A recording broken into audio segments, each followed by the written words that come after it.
Mentres uns fan negocio coa saúde, a clase traballadora da comarca do condado queda sen médicos de familia, sen matronas e sen pediatras. En Salvaterra hai 2 médicos para 5 prazas. Mondariz Balneario e Covelo comparten unha única praza de pediatría que hoxe está sen cubrir, o mesmo que para Cañiza e Crecente. En As Neves e Arbo só está coberta unha das 3 prazas de médico de familia. En Ponteareas, con miles de menores en idade pediátrica, só está coberta unha das 3 prazas de pediatría e só están cobertas 10 das 14 prazas totais do centro de saúde. Ademais, moitas destas baixas están sen cubrir, chegando as listas de agarda a ser de máis dun mes de duración. A situación é aínda máis grave para as mulleres embarazadas, que se ven obrigadas a desplazarse ao Hospital Álvaro Cunqueiro para realizar probas e revisións imprescindibles. Pero é que isto non é casualidade, senón que responde á profunda crise que está a sufrir o miserable sistema capitalista que nos domina.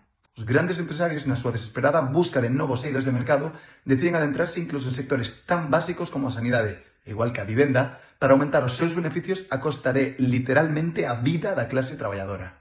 E como todo o poder está en man destes grandes empresarios, os políticos profesionais, como son neste caso os da Xunta, actúan como cómplices necesarios debilitando estes servizos públicos e abrindo a porta á súa privatización.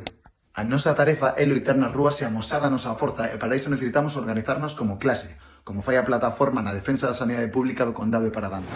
A loita por superar dunha vez por todas este sistema de miseria constrúese dende xa mediante a organización consciente. Non paremos. Todo o poder para a clase traballadora.